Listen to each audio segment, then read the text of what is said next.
in 2011. And this morning I got a message from Jean Crowder, who's the Member of Parliament for Nanaimo Cowichan and the federal NDP Aboriginal Affairs critic. She says, "Dear members of Kainai First Nation, greetings to your elders, your chief and council, and all of you gathered here today. I'm sorry I cannot be with you. I have heard from many First Nations from right across the country who are dismayed at the changes announced in Bill C-45. For many First Nations who depend on the land, it is the changes to the Navigable Waters Protection Act that worry them most. Without that protection, plans to build dams, dredge waterways, or build a dock do not automatically trigger a review on how it will affect the navigability of a lake or river. Over time, that automatic trigger also provided environmental protection. Now this conservative government has decided that protection is only important for a handful of lakes and rivers, most of them in ridings held by conservative MPs. For a nation like yours, whose reserve is bounded by 3 rivers, none of them are protected. It will mean more work to ensure that decisions made by the province or private companies do not adversely affect your people or your territory. Already First Nations like the Athabasca Chippewa near the tar sands know how industrial development can affect downstream water quality.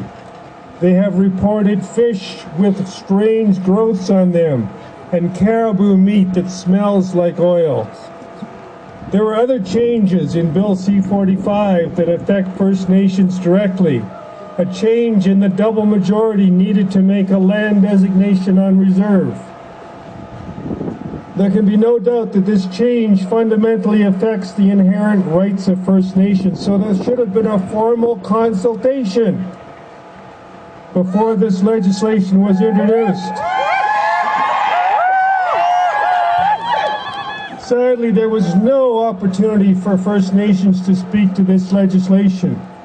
Jean Crowder says, and I repeat, on behalf of my leader, Tom Mulcair, and the entire federal New Democrat caucus, I hope that this is a good day and that other speakers share their good words with you today and that those words will be heard by the government in Ottawa. So Jean Crowder says, "Ni se ni ye dagi." And I'd like to add my own thoughts. In June 2008, Stephen Harper apologized.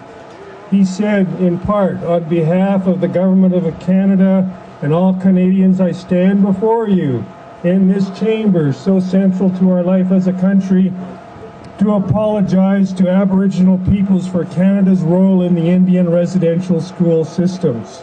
And on this very spot, in 2011, Harper was named an honorary chief of the Kainais with the title Chief Speaker. Last April, Richard Wagamese from BC said to Mr. Harper in an open letter, "You said sorry, and you were not." In Aboriginal context, an apology means that you recognize the flaw within yourself that made the offense possible, and you offer reconciliation based on understanding the nature of that flaw. That reconciliation takes the form of living and behaving in the opposite manner. You have not done this, Mr. Harper. In fact, you have continued in the same vein that made the original apology necessary. Mr. Wagamese could add C-45 and a long list of other bills in the House and the Senate that attack the very way of life of the Aboriginal peoples. Consider this. 1 week ago, Canada had 2.5 million protected rivers and lakes.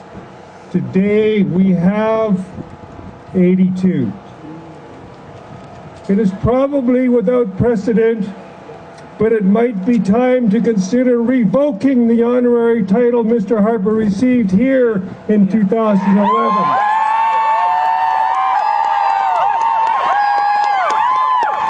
At the very least, through democratic processes, let's all work hard to revoke the title Prime Minister from this man.